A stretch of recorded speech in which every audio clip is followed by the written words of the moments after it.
Nou kan 'n mens geld maak in Orania. Ja, wel, ons is kuier nou hier in Orania en ons het besluit ons gaan met 'n paar ondernemings en 'n paar besighede praat, maar iemand wat vandag hierso by ons sit, is 'n entrepreneur wat homself in Orania gevestig het. Peer Buys, ons wil graag jou storie hoor. Welkom hier by Boer Media, hier in Orania. Baie dankie, ek waardeer, dankie dat julle 'n bietjie tyd afgestaan het om ook bietjie net van die entrepreneurs se kant af ook te hoor hoe lyk elkeen se verskillende pad. So Korrek.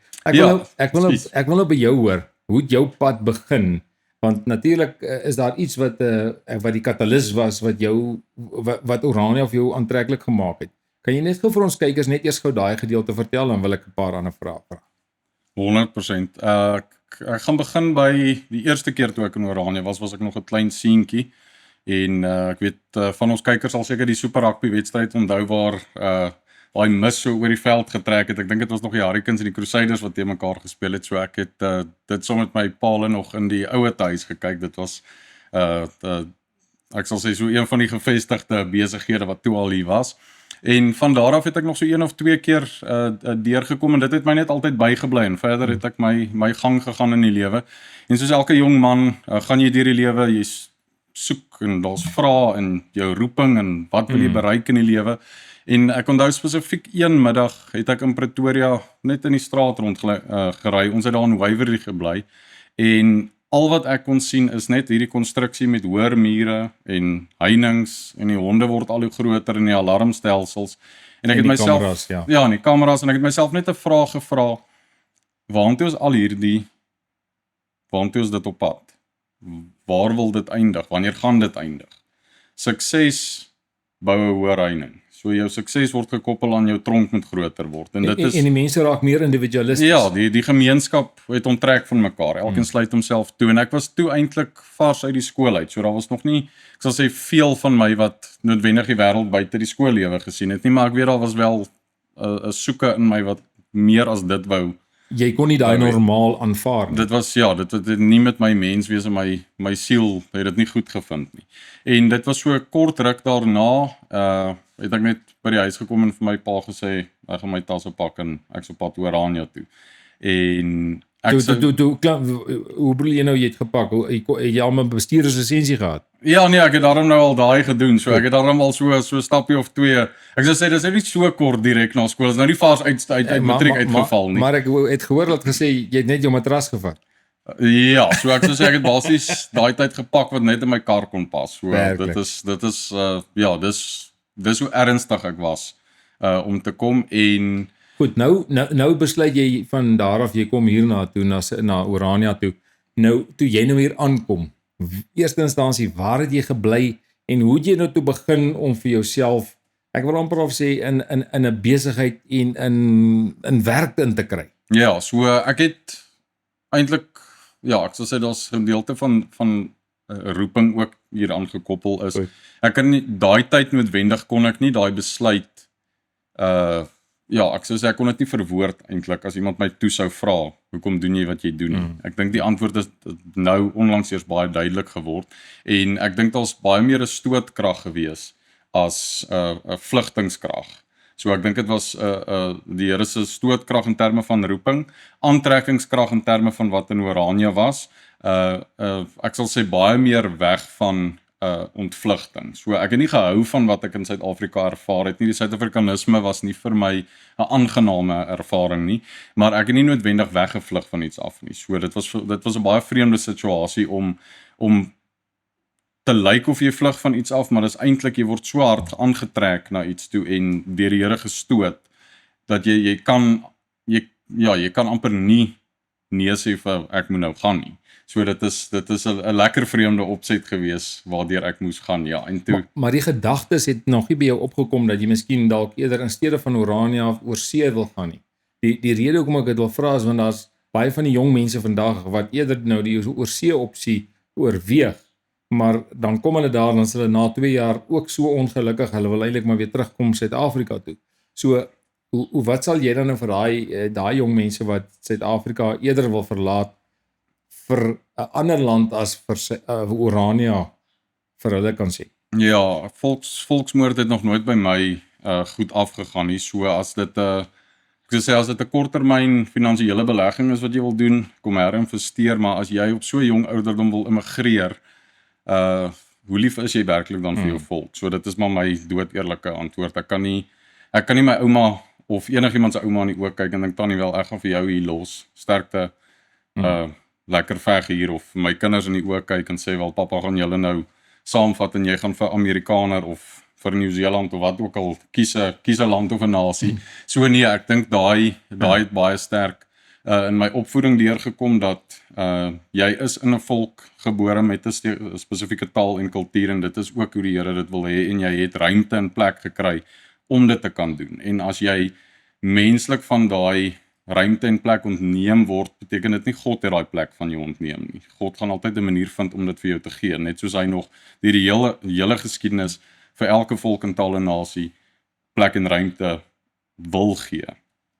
Ok, jy's nou toe jou goedjies gepak en hier kom jy Orania toe. Jy arriveer in Orania, wat gebeur toe? So ja, ek het 'n vriend van my pa het sy gastehuis vir my vir so 2 nagte vrygestel of daar gestel en gesê wel, weet gratis 2 nagte se verblyf, geluk en sterkte. So ja, dit was my verwelkoming hier, so dadelik daai gemeenskapsgevoel van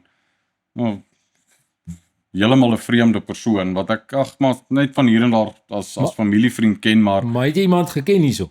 Ja, hier en daar. Okay, maar geken soos in regtig waar goeie vriende. Familie of vriendsgewys glad nie. So daai was maar 'n familiekennis wat my nou daai guns gedoen het, maar net die feit wat daaruit voorkom is die gemeenskapsband wat so sterk na vore gekom het by dag 1. Het ek daai steunpilaar gekry. Ek meen as ek nou vir jou sê ek trek nou Kimberley toe, wat is die kans dat jy in Kimberley aankom en 'n ou gratis so 2 nagte se verblyf in sy gastehuis vir gee as jy hom van geen kant af eintlik ken nie.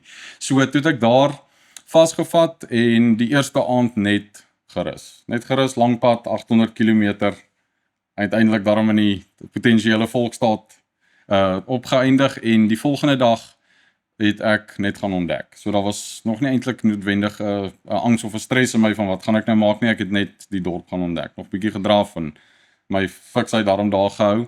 En dag 2 het ek begin werk soek en ek het toe by die destydse afsaal kafeetjie, daar waar melk en heuning, ek vermoed julle was daar almal daar was so 'n kafeetjie, en dit was ook een van die eerste plekkies wat ek as kind onthou waar ek nog daai swart nikkerwolkies kon kry. So dit was nou nogal, ek sal sê amper nostalgies om nou so daaraan te dink. So dit is toe waar ek my eerste loswerkie gedoen het. Dit was toe nou nog so 'n restaurantjie en ek het daarom toe al restaurantervaring ook opgedoen in Pretoria, en ek is toe van daar af so ek toe 'n bietjie pekeneet boorde toe, en daar het ek net saam met die jong werkende manne in Orania net lekker begin pekenete oes. En skus laat ek nou die mikrofoon so stamp. Nee. En dit was vir my, ek sou sê, 'n baie aangename ervaring om eintlik net te sien hoe voel dit vir 'n jong Afrikaner man wat in Orania aankom om as amper soos jou intreevlak arbeider te kan begin. So ek moet jou nou vra is, toe jy nou hier aankom, het enigiemand na jou toe gehardloop en gesê, verblyfreg moet eers uitgesorteer word? Nee, glad nie. Een van die vereistes is maar net wel, jy kan werk. Jy kan so lank begin werk terwyl jy besig is met die proses. So het jy toe nou daai proses ook aan die gang gesit? Ja, so in daai spesifieke tyd het ek toe nou my dokumentasie begin regkry, en dit was 'n groot voordeel dat ek toe daarom al nou werk het. So ja, dit het die proses eintlik verspoedig, as ek dit so kan sê. En ek het toe, ek het dink 'n hele paar maande. Ek wil net gou vinnig voor die verder gaan, die proses. Hoe het jy die proses gevind? Want ek dink party mense is bang vir daai proses.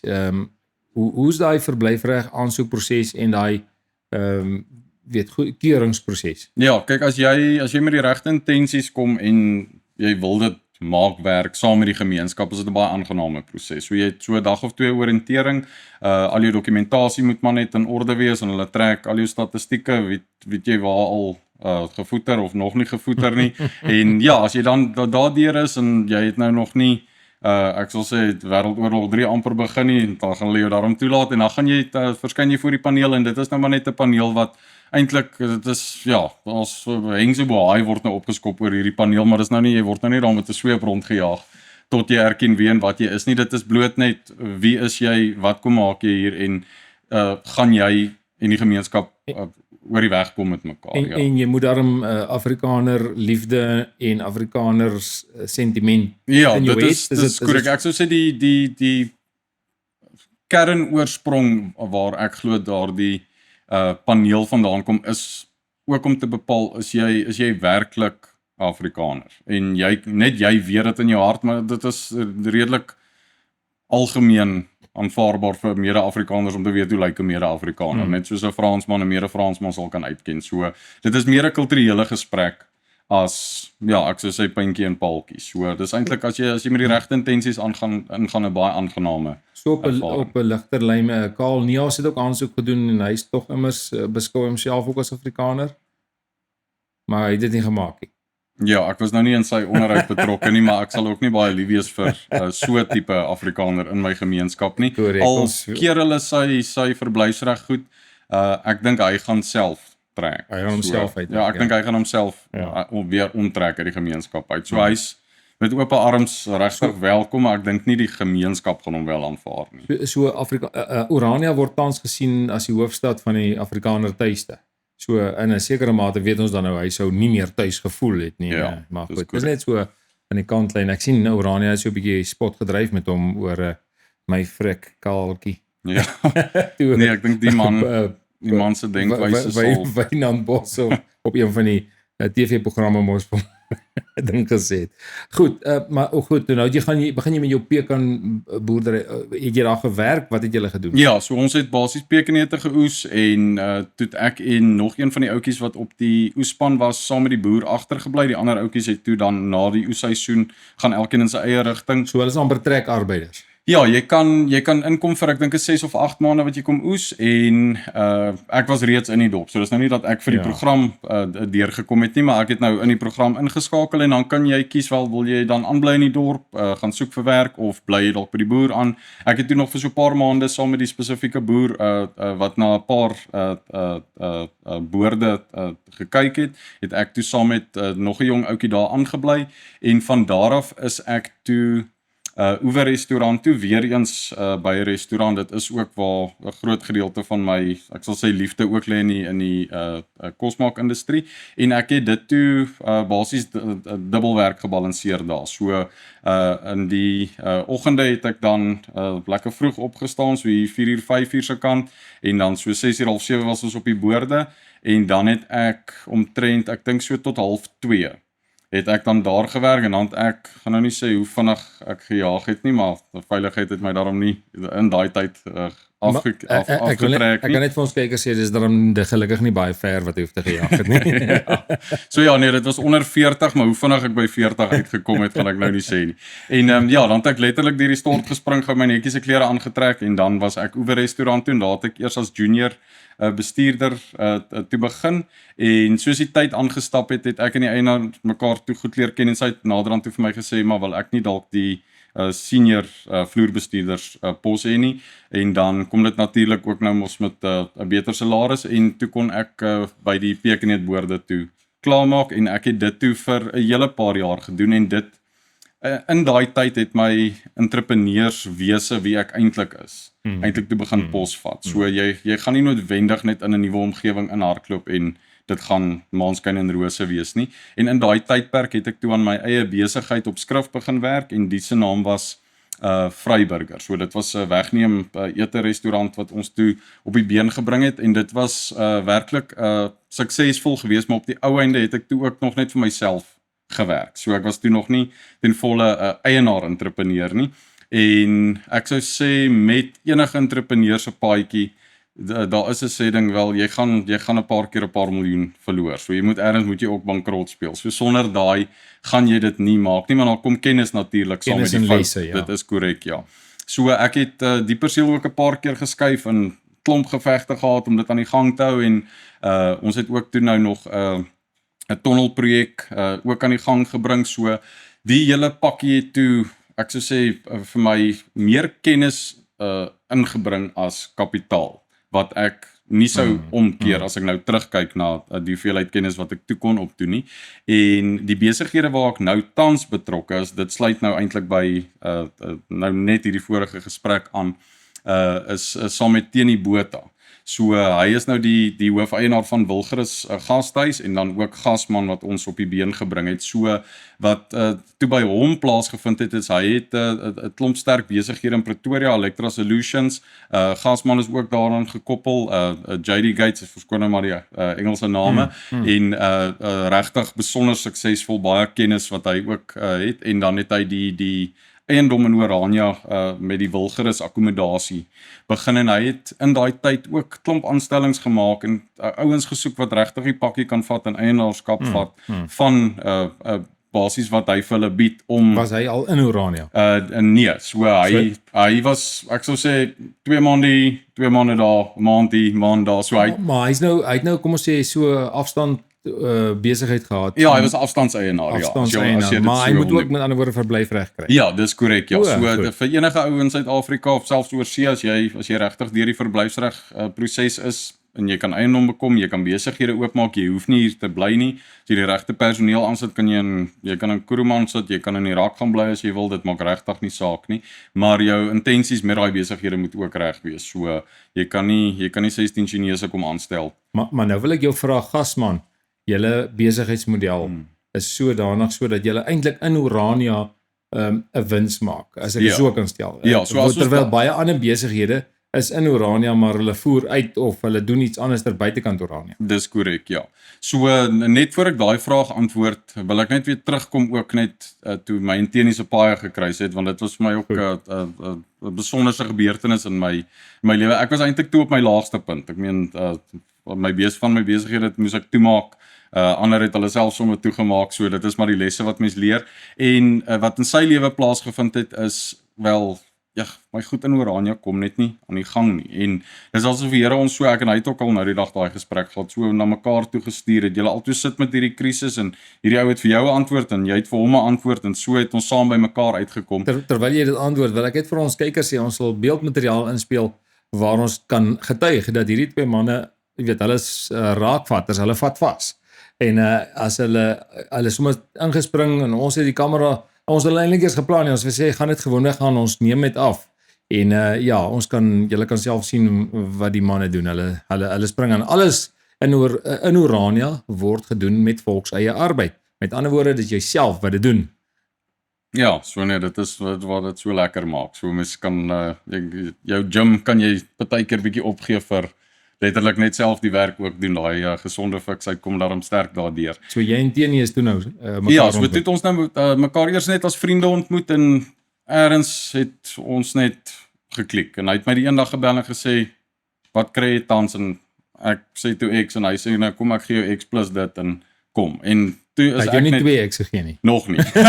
Nog nie. So nee, hy het my ook op die harde regte manier geleer. Ek was toe nog baie selfs nou is jong entrepreneur, baie ambisie gehad, en hy het nou ook al daarom die klippe 'n paar keer gekou, en hy het gesê wel, hier is my aardse koninkryk wat die Here ook aan my besorg het, maar dit is nou in jou hande, so kyk daarna en dan kyk ons hoe werk hierdie pakkie uit. So dit was 'n aangename uitdaging, 'n besonderse uitdaging en besonderse druk op mense skouers, maar as dit jou roeping is, dan raak dit lekker. So, ek het daai pakkie ten volle aanvaar en met al my foute het ek besluit, ek gaan hierdie maak werk. So ek het daar ingespring by Wilgerus, heel eerste begin, en ek het van skoonmaak tot die gras sny, tot noem 'n ding, as dit kom by, julle was vanmiddag by daai riviererf so. Ja, ons kan ook vir julle wys hoe die riviererf nou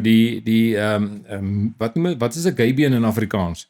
Die klipmuur, wat? Ja, dis ons basies klipwal wat ons gebou het, om te keer dat die erf se grond nie teen die wal afklim nie, en ook nie laat die water wat opkom. Nou elke liewe klip word ons vertel, het Peer homself daar gelê, daai hele wal gebou, en het hom aan die ander kant toegemaak ook. Ja, so weer eens kan ons vertel nie ook daarom weer terugbring, selfs as eienaar, daai man se hande was ook daar betrokke, so dit wat dit so lekker maak is, al die bloed en sweet wat op daai erwe lê, was 'n gesamentlike poging. Maar wat het julle nou by die spesifieke erf hier aan die oewer? Ja. Wat se besigheid het julle toe nou daar nie gaan? Ja, so in daai tyd wat toe nou nogal vreemd was, is ek is toe daar aan die gang en dit was nou dat jy daai eintlik opbring, daai klipmuur was eintlik 'n vinnige fase net voor ek Vryburger oopgemaak het. So dit val my nou eintlik by.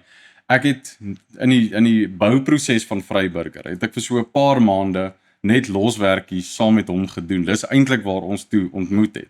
Toe ek gaan Vryburger, soos ek net gesê het, die hele storie en dis toe ons weer by mekaar uitkom. So ek het amper vergeet ek en die man het al by Klipmuur ontmoet. So toe ek en hy toe nou uiteindelik terug is, toe is redelike klomp van die goed nou al gevestig en hy het nou al 'n cabintjie of 2 dae gebou en ek spring toe in met wil die plek staan, maar hy staan net. So en hy moet werk. En dis waar ek en hy mekaar toe gevind het, wel ek's jonk, ek het dryfkrag en kom ons maak hierdie ding werk. En dit is toe nou vir gasteakkommodasie wat die 2 cabintjies daar op die rivier of hitte nou ingerig was. En daar is ook dan die vakansiehuis in die dorp, ook onder die Wilgerus.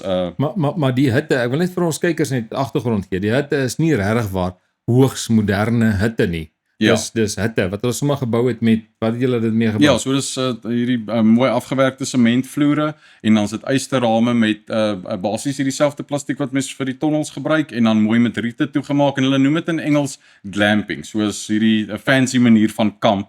En daar was 'n groot gedeelte van die mark wat dit geniet het en ons geniet dit self regtig baie. Hy geniet dit besonders baie. Ek en my vrou is ook daarom so nou en dan 'n naweekie daar wat ons maar net die rustigheid gaan geniet. Maar die mark het ook soos ons nou gegroei het, juis met ons vakansiehuis wat baie meer luxe en modern is, het die internasionale en die Suid-Afrikaanse mark vir ons juis gewys. Dis eintlik wat ons soek.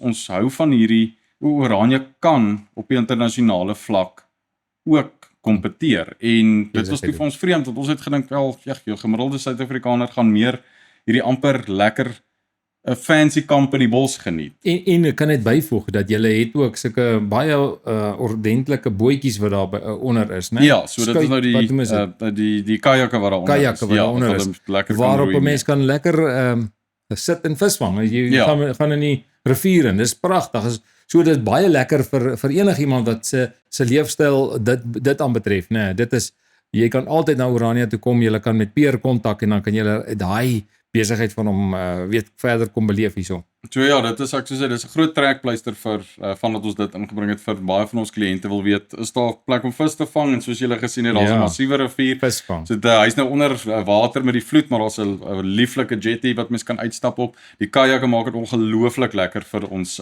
gaste om die water te gaan geniet, die dierlewe en ook soos julle gesien het by die huidige erf wat ons nou ontwikkel het waar die hitte nou staan, ook die erf langs aan het ons ook nou onder Wilgerus bygesit en ons gaan juis nou hierdie winter wat kom, gaan ons ook nou hipermoderne weergawe van die huidige te daar neersit. So ons gaan baie meer fokus op hoe ons vakansiehuis in die dorp lyk en dit nou net lekker in die bos teen die rivier kom bou, juis omdat die mark wys dit is wat hulle wil hê en wat dit lekker maak van die entrepreneurswese is jy moet leer wat sê die mark vir jou is. 20% van jou inkomste vir jou gee wat jy nou het, maar 80% klop aan vir gee vir my 'n beter opsie. Gee dan die beter opsie. Dit gaan nie noodwendig maklik wees nie, maar jy moet by die antwoord uitkom. So dit is vir ons 'n lieflike uitdaging om na uit te sien, ja. Korrek, en dis die probleem wat ons in Suid-Afrika mee sit, is daai markkragte word nou gemanipuleer deur reëls en regulasies so swart ekonomiese bemagtiging. Ja. En maar goed, kom ons los dit nou eers daar. Ons praat nou lekker oor jou besigheid. Ek wil by jou hoor en toe jy jy is nou op 'n punt waar jy tevrede is, maar natuurlik nog steeds 'n paar ideale het in Orania.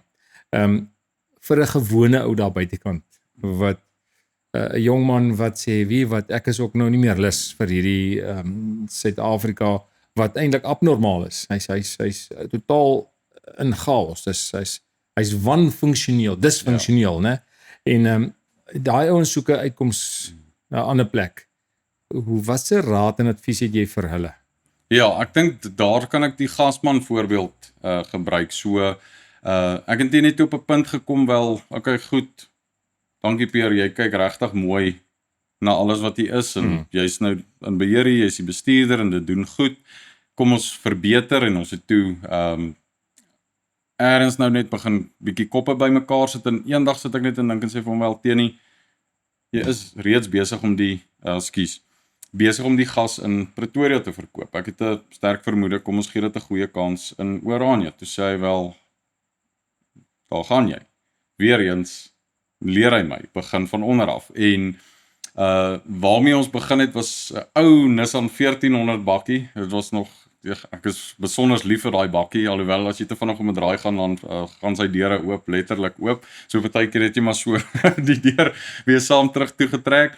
En sy suspensie was ook nou nie van die beste nie, maar dit was weer eens net te bewys, jy gaan moet onder begin in Oranje om bo uit te kom. En ons het met sy Mazda bakkie, waantjie en papierwerk en regulasies en alles daar deur van Pretoria af, het hy nou die gas net volgens wet mag hy net soveel aanry, so ons moes dit nou maar so stadig stelselmatig hier aan die gang kry.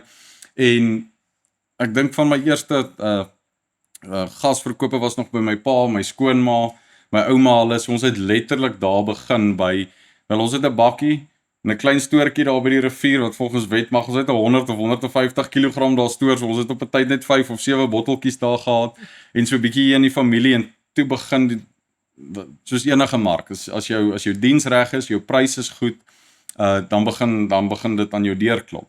En so het hy stelselmatig begin groei en naderhand toe staan al so 'n piramide agter op daai 1400 bakkie in die middag wat ons met die afleweringe besig is. En toe loop hy so op sy agteras. Ja, so net toe nou net die agterste wiele omtrent op die grond. Maar wat dit ook juist uniek gemaak het is, ek moes ook interessant genoeg, ek moes lank gaan sit en dink, hoe kry ons gasmaatskappy aan die gang sonder dat dit 'n voltydse oor die toonbank maatskappy is. En die model waar ek toe op afkom is, ek sê toe vir Tini, maar kom ek lewer dan net in die middag tussen 3 en 5 lewer ek gas af, dan los dit my hele oggend of my oop om met my ander werk aan te gaan. En die model het toe 'n skitterende besigheidsmodel ontaard waar ons dit nou nog toepas. En partymal moet ek selfs vroeër begin, veral in die winter, voor 3 al begin aflewer, want dan moet ek 3 of 4 keer ry. Al het ons nou die trokkie opgegradeer waarmee ons nou die aflewerings doen. Is een van hierdie Suzuki Carries, baie betroubaar, besonderse trokkie, en soos julle vanmiddag ook gesien het, en die luisteraars en kykers ook sal sien, die groot 6 ton gasband trok ook ingekry. En dit is ook juist wat ons so kompeterend ook maak, omdat ons eie vervoerlyn het, wat baie belangrik is ook vir die ekonomie. En ja, dit was 'n besonderse fase, en deur daai het ons geleer met sosiale media en noem dit, waar moet jy krap en wat moet jy doen, en moet jy nou 'n pamfletjie maak, en is dit verkondig die mense dit met die mond, en hoe werk Oranje se gemeenskap as dit kom by besigheid doen, want 'n Pretoria model lyk anders as 'n Kaapstad model, en Oranje het 'n baie unieke gemeenskap, so dit was baie aangenaam om deur daai proses te gaan, en ek glo ons nou is 'n besonderse lekker plek om te wees, en net klein simpel voorbeelde is, van my kliënte sit nog op kantoor, of hy's weg vir die naweek, ek het vir jou die agterdeur oopgelos, die geld is onder die bottel, stap in, gaan ruil om, ou tannetjie, kom ek by haar, geef my 'n koeldrankie en 'n drukke vrug in die hand, en een van my gunsteling oomies so lekker handvol droewors elke keer as ek daar by hom is, so dis lekker om amper soos familie by jou kliënte te wees, maar jy moet ook bereid wees om regtig opreg te wees, en dit erken ek, is my vriendelikheid in my diens is 'n opregtheid in my. Ek glimlag nie om geld uit jou uit te maak nie, ek glimlag omdat ek dit geniet wat ek doen, en ek dink my kliënte gee daai vriendelikheid vir my terug, omdat hulle dit geniet, omdat ons met mekaar goed besigheid kan saam doen, so dis besonders lekker om in so gemeenskap regtig dan besigheid te kan doen, en net om weer terug te val na die vraag toe oor, kan jy werklik wins maak in Oranje, en doen ons tans, en ook, ek gaan aansluit ook by die vraag, wat kos dit vir 'n jong ou wat van buite af in daai chaos hier aankom? Die eerste vraag se antwoord is, ja, jy kan en mag en sal wins maak in Oranje. Dit gaan 'n klein bietjie buite investering nodig het, maar die staat Israel het ook nie net uit die sand uit opgestaan nie, al die Jode reg oor die wêreld het gaan investeer, en die wat daar aangekom het ook iets saamgebring. So niemand kom letterlik met niks hier. So daar is 'n model wat 'n voorbeeld is wat ons kan Ja, daar is definitief, jy gaan, as jy na jou gemiddelde besigheid in Oranje kyk, gaan jy sien sy oorsprong was, maar iets van Suid-Afrika of het saamgekom, of 'n klein bietjie geld of 'n toerustingkie of iets, maar jy gaan nie net hier aankom en dit maak nie. En Dis eintlik makliker amper al as om nou te emigreer Amerika ja, en toe of dan begin jy Kanada. werklik met niks. So Of jy en moet alles in skeepshouers ja, laai en saamvat wat jou honderde duisende rande gaan kos. En dan die tweede vraag wat jy gevra het is wel, as jy nou hier aankom uit die chaos uit. Die antwoord is nie so eenvoudig nie. So jy moet bereid wees om, indien jy getroud is of enkellopend is of met kinders, sonder kinders, jy gaan jouself bitter min sien, eerstens, so jy gaan nie noodwendig baie tyd kry vir jouself nie. Tweede punt is, jou vrou moet gereed maak om jou dalk vir korttermyn, terwyl jy dit aan die gang kry, bitter min te sien, en jou kinders gaan dalk, en doen dit verkieslik, terwyl jou kinders bitter jonk is, en amper nie kan onthou, papa was dalk 'n paar aande baie laat besig om te werk nie, maar dit is ek dink dit is die prys wat jy moet betaal vir die vryheid waartoe ons streef, en daai vryheid kan net weerspieël in die ekonomiese krag wat die Afrikaner vir homself hier moet skep. So dit gaan nie ons gaan nie vingertjies klap en dan gaan dit gebeur nie. Ons moet dit fisies uit niks uit met middele van buite af moet ons daai middele vat, en hier is dan werklik niks. Dit is Karoo. Hier's water, en ons pioniersfase het vir ons gewys met klippe en grond en water en seëning van die Here af en middele van buite af kan jy werklik uit niks uit dit bou tot waar dit nou is, dit groen maak. Dit groen maak, en ons nuwe fase, Want ek wil net vir ons kykers sê, terwyl ons hier deurgery het, jy weet, mense wat dink is 'n Karoo dorp hier, nee, ons dink nie meer so nie. Dis 'n Bo Karoo dorpie, maar hy is definitief so groen. Mense kan nou amper al sê dis nou Groenania. ja, maar dis dis besonder lekker om in 'n groen gemeenskap te lewe. Dis grasperke, bome, sypaadjies wat skoon en netjies is, oral spreiertjies in die tuine. So dis werklik aangenaam. Maar as jy daai hele pakkie vat en by 0 begin en sê wel vir daai ouetjie wat hier aankom dalk met 'n checkersakkie met klere en R100 in sy sak. Niemand gaan jou eerstens jammer kry omdat jy so hier aankom nie. Ons gaan wel vir jou 'n geleentheid bied. En dit gaan op jou skouers rus oor wat maak jy met daai geleentheid. So ek kan weer eens wys, al het ek baie gehad en baie verloor, het ek ook eintlik in teorie dan, al het ek hier gebly, ook net 'n checkersakkie met klere oorgehad. En ek moes toe van wel op 0, selfs minus begin, en weer eens teen daai deur vir my oopgemaak en 'n geleentheid vir my gebied om dit te kan doen. Maar dit wat ek moes insit daar om te kom waar ek vandag is, waar ek en hy saam nou kan besigheidsgesprekke voer. Ons kan nou saam nuwe besighede oopmaak. Ons kan nou saam, dit is waar die verskil inkom is. As jy bereid is om regtig werklik alles te gee, dan gaan daai geleenthede nie ophou na jou toe kom nie. Die Here werk so, plus sy kinders werk ook so, en entrepreneurs werk ook so. Hoe meer jy gee, hoe meer gaan jy werklik ontvang. Vertel net gou vir ons kykers, waar het jy toe nou jou vrou ontmoet? So ek het haar ook hier in die dorp ontmoet, en snaaks genoeg, sy was ook in dieselfde skool as wat ek was in Pretoria, maar ons het mekaar nooit daar geken nie. So ek dink ek was so 2 jaar ouer as sy, en ja, verskillende graadgroepe meng ons nie noodwendig altyd nie. So dit was nou vreemd, nadat ons ontmoet het, toe kom ons na agter, ons kom eintlik van dieselfde skool af. Dirk Posma in Pretoria, privaat skool gewees. En ek en sy is toe, ek dink ons is so 'n jaar nadat ons toe nou saam is ons toe nou verloof, getroud. Eerste dogtertjie is gebore, toe's tweede dogtertjie gebore, en nou onlangs ons seentjie is ook toe uiteindelik gebore. Nou in Urania, wat is die gemiddelde hoeveelheid kinders wat julle van praat om te moet hê? Ja, 4 of 5? Nee, ek sou sê is maar so tussen 3 en 5 is 'n gesonde getal. Daar is gesinne wat self 7 of 9 kinders het. Dis weer eens, ek dink elke gesin en die middele waarmee God hulle seën sal ook bepaal hoe lyk sy gesinsopset. En ja, maar dit is algemeen aanvaarbaar in Orania dat ons kyk nie hoe min kinders kan ons hê nie. So ek dink dis ook nie 'n kompetisie om te kyk hoe eintlik is dit nie, gaan dit nie oor hoe min kinders jy glo nie meer die propaganda dat kinders is duur. Die kinders is duur, soos wat ons in Suid-Afrika Ja, so ek dink die plesier wat die Here vir jou gee deur jou te seën met kinders en die genot wat jy daai put. Dryf selfs, dis nie van almal op toepassing nie, maar vir my as entrepreneur is dit 'n dryfkrag om te sê wel ek het hierdie seëninge en hierdie roeping ontvang. Ek het ook deel van my seëninge my kinders ontvang. en wat wil ek vir hulle agterlaat en wat wil ek hulle leer.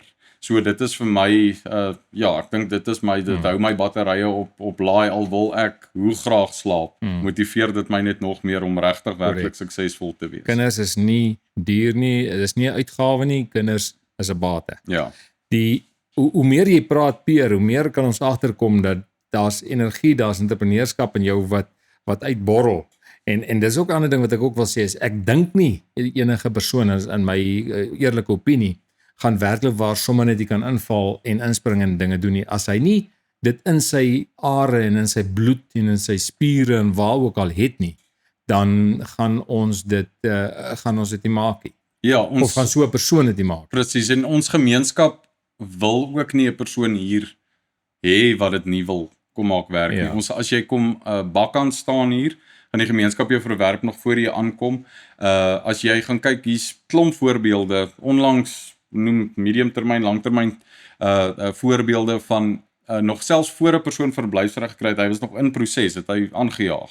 Voeter iemand in 'n kroeg of ek meen gooi 'n klip deur 'n ruit of steel of die gemeenskap skop jy uit nog selfs voor jy jou papierwerk in die hande gekry het of net dink jy gaan in 'n woonstelletjie lê en jy gaan bakkant staan en die Afrikaner gemeenskapie moet nou maar vir jou sorg. Dit ongelukkig gaan dit nie so werk nie. So as jy nie by die ideaal inpas om ook te wil bydra tot die volksstaats-ideaal nie, want ons wil nie 'n aftreedorpie bou nie, ons wil werklik 'n staat bou. Dan gaan die gemeenskap jou nie aanvaar nie en ek dink ook daar is iets in die skriftuurlike lyn wat daarop neerkom is, nog nooit het God sy volk orals deur die hele skrif geseën as hulle net oorgegee het in die sonde, of was lui, sleg, noem 'n voorbeeld, God se seëning was ook nie daar nie, so hoekom gaan selfs 'n gemeenskap en God 'n individu wil seën, wat net wil kom bakkant staan, so selfs uit jou skriftuurlike lyn uit maak dit nie sin dat 'n Afrikaner dink, hy gaan suksesvol wees deur net hier aan te kom en ons moet hom help nie, dit Orania werk nie so nie. Ek wil afsluit met die laaste vraag. Jou paal het toe nou 'n paar jaar later, nadat hulle ook eers amper of nie anders kon nie. Ek hoor hulle is deur 40 insidente van misdaad in Suid-Afrika. Het hulle uiteindelik ook opgepak en is hulle Orania toe. Maar hy sê vir my dat jy het hom geleer om 'n kopskuif te maak, dat hy anderster oor Orania dink en dat hy sê dat dit is nie vir hom 'n kwessie van hy het geskuif nie, hy het letterlik geëmigreer. Kan jy vir ons net help met daai kopskuif, want baie mense verstaan nie dit om van daar af, hulle dink maar Orania is maar net 'n klein dorpie en ag, wie wil nou daar bly en dis meer. Kan jy net vir ons 'n bietjie help met daai denkproses? Ja, so ek sou sê dis ek nou nie in diepte in daai gesprek betrokke tussen julle twee gewees nie, maar ek en my pa geniet nogal baie die politiese en ekonomiese gesprekke. My pa het baie amper die filosofiese kant. Ja, die filosofiese kant daarvan en ek dink daar was ook die politiek filosofie agter dit was 'n baie sterk dryfkrag by my pa ook gewees en ek dink ook die tyd wat hy selfs net voor hulle getrek het en tydens die trek en nou na die trek ook van buite af gesien het wel ook nou hoe tree my seun in hierdie situasie op, ook deur die beproewinge waardeur ek was, dat werklik die antwoord lê in die ekonomiese lyn. En as jy gaan kyk weer eens, ek baie lief om die staat van Israel aan te haal in hulle geskiedenisvoorbeelde. En as jy gaan kyk, hulle het op geen manier polities hulle self gevestig nie. Dit was vandag een af, die dag toe die dokument geteken het die skote geklap en al wat daai militaristiese oorwinning vir hulle kon verseker was die ekonomiese been. Soos jy kan polities spel soos jy wil, jy kan militaristies skree soos jy wil, jy kan selfs soos hard skiet as wat jy wil. Sonder die ekonomie, ongelukkig kan jou kabinetslede nie salaris trek nie en jou gewere het nie patrone nie. So jy kan regtig dit spel soos jy wil, sonder jou ekonomie bestaan die volksstaat glad nie. So dit sal 'n oulike aftreedorpie dan bly. So die einddoel waartoe ons beweeg is, ek dink ek en hy dit vanmiddag in die trok ook so vinnig toe ons al by die gashok was, net so vinnig bespreek is, ek dink nie Orania gaan ooit op 'n punt wil kom wat ons enigiemand se wil aanval nie. Ek dink die volksstaat idee moet 'n kragtige ekonomiese grondslag hê met 'n wêrelderkende politieke stelsel en dan 'n verdedigingsmeganisme wat enige bedreiging net 2 keer sal laat dink, wil ek werklik oor daai man se grense gaan sonder sy toestemming. En ek dink dit is wat weer eens die staat Israel net keer op keer bevestig het, is dat ekonomies gee jy jouself die reg om jouself te kan verdedig en jy kan dan polities verduidelik waarmee is jy besig en dan kan jy begin handel dryf en so meer. So ja, my kernfokus 100% is gerig op die ekonomie. Dit is werklik my roeping. Ek kan nie anders as dit nie. Hier en daar het ek so al 'n bietjie in die politiek geraak en betrokke geraak by 'n situasie waar ek nie noodwendig jouself wou betrokke wees nie. Ek slaat nie gekant in die politiek nie. Ons het wel die politieke kant regtig baie nodig, selfs by die Oranje beweging wat hulle doen by die dorpskantoor, om ons strewe na buite te verkondig oor wat is die strewe van die Afrikaner hier in Oranje. So sonder daai sou dit minder, ja, ek sou sê sonder dit sou dit nie so maklik gewees het nie. Maar selfs sonder dit gaan dit nie wegvat dat die ekonomie nie kan bestaan nie. So daai twee hande hou mekaar goed vas, maar op die ou end as jy vir my eerlik wil vra, as jy van die 3 bene moet kies, watter 2 sal jy opgee en watter een sal jy hou, sal ek net die ekonomie hou. Kyk, jou pa het ook vir ons 'n nuwe slagspreuk geleer en hy sê daar so, laat jou geld praat, laat jou geld Afrikaans praat. Ja. So dis eintlik 'n ander manier om vir ons kykers en mense wat wel geld maak, daar buite te sê, hier is plek in Orania om te kom belê, om iets te kom doen. Bring jou geld na Orania toe en ontwikkel Orania. Ja, nee, jou geld mag en moet in Afrikaans werk. En wat dit juist so uniek maak is die modelle waarmee ons tans sit in ons besighede is Gasman is direk intern in Orania gekoppel en so klein bietjie in die omliggende omgewing al. En dan wat dit as dit kom by die gastehuisindustrie wat ons ook in is dit ongelooflik sterk van die internasionale mark wat inkom en daai is skoon buitekapitaal wat in euros en dollars van buite af inkom. So jy kan dit sien selfs as investering. En dit wys net weer eens dit is moontlik om internasionale kapitaal in te kry en ons sit baie druk onder mekaar as entrepreneurs in die gemeenskap om kreatief nuwe gedagtes en metodes te ontwikkel oor watter industrie gaan ons hier vestig. Daar is al sprake dat dit binnekort gaan plaasvind. Hier en daar hulle ou wat sê dit is al hier, maar as jy werklik nou na die groter prentjie kyk, daar is nog nie industrie gefokus en gevestig in Oranje nie. Dit moet nog gebeur en dit moet baie sterk neergesit word. En die feit dat dit nog nie so is nie, is eintlik die grootste geleentheid vir enige Afrikaner daar buite wat verstaan wat beteken dit om in sukses te belê. Het jy nie korrupsie nie, dis veilig. Jou geld gaan veilig wees, jou geld gaan in Afrikaans werk. So al daai voordele wat hier is, plus jou internasionale mark wat nou so juis gefokus is op wat die Afrikaner doen en veral op Orania, is dit juis nou die tyd vir die Afrikaner om te sê, wel, waartoe gaan ek my geld begin stoot? En vir die internasionale mark ook. So ons is glad nie gekant daarteen dat selfs internasionale beleggings in Orania plaasvind. Dit gaan natuurlik deur ons strukture moet beweeg oor hoe behou ons as Afrikaner nog steeds die reg op daai grond en die besigheid so, maar die feit dat daai kapitaal kan belê word en hy nog steeds wins daaruit kan maak, gaan glad nie noodwendig aan ons skade doen nie, solank ons strukture net veilig is. So as jy nie my grond en my vryheid gaan bedreig nie, dan is ek meer as welkom om met jou belegging besigheid te doen, ja. Korrek, en dis wat julle instellings en soos jy sê, julle instellings en strukture doen, is julle beskerm daai, sodat iemand nie kan kom met invloed. Ja, Chinees gaan nie 3/4 van Oranje uitkoop. Sou 'n Chinees wou, dan kan hy sy miljarde bring, maar dit gaan nie julle rigting verander. Ja, so hy gaan in teorie, as jy dit net as jy dit in teorie maklik wou verduidelik is, hy gaan vir Pietie moet nader en sê Pietie, ek en jy gaan nou met mekaar 'n ooreenkoms sluit. Hier's vir jou R100. Jy gaan daai R100 vat en jy gaan 'n besigheid gaan oprig en ek gaan net wins uit dit uit kan trek. Maar Pietie gaan nooit vir hom aandele kan oordra of so. Dit is hoe ons daai stelsel baie beveilig in terme van die volksstaat moet vir ons nageslag ook wees. Ons gaan dit nie uitverkoop soos ons tans in Suid-Afrika sien met die myne. Ag noem dit. En dis eintlik die belangrikheid van die saak is baie keer as ons met mense praat, dan verwys hulle na die verraad van daai tyd.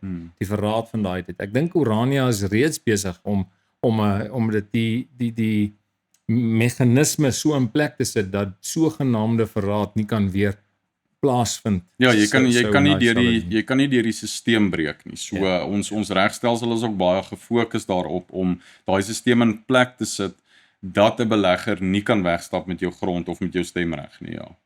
Dan sê dit is lekker gewees om met jou te gesels. Baie Ons gaan jou dankie. nie verder uit die werk uithou nie. Hy het ook vir ons gesê hy moet nou enige oomblikke moet hy nou alweer gaan om die volgende borrels te gaan aflewer. Ons gaan jou nie pla nie. Dis daarom 'n afspraak by die predikant saam met my vrou. So dis daarom mens moet aan die huwelik ook ja, mens moet aan die geestelike en aan die huwelikse kant ook daarom werk. So dis maar dis daarom 'n positiewe lig. So nee, dis goed om te sien. Ek het ons sal later met iemand anders so 'n bietjie oor die geestelike ook praat, maar ek weet julle ouens is diepe grond. Ja, dit is definitief. So dis is lekker om dit hier te kan sien in Orania. Ons wil vir jou sê sterkte met dit wat jy doen en asseblief hou aan met wat jy doen en begeester definitief die res van ons volk se jong manne, want ek weet daar is jong manne soos jy ook daarso aan ons kant van die rivier, dat ek dit so stel. Ek het nou hier 'n nuwe term gehoor, ander kan die rivier en dis kan die rivier. So almal ander kan die rivier of in die buiteland, né? Ja, nee, ek sou sê ons verkies maar die term die buiteland. So nee, as jy werklik eers die Suid-Afrikanisme opgegee het in jou denke. Jy kan nog steeds in Suid-Afrika bly, maar as jy daai skuif in jou denke gemaak het, gaan jy nie weg kan bly van Orania af nie. Dit is ek dink jou geesteswêreld gaan jou so opvreet omdat jy reeds daai skuif gemaak het van ek is eintlik nie meer 'n burger van Suid-Afrika al in my gedagtes en mens wees nie, maar waar hoort ek dan?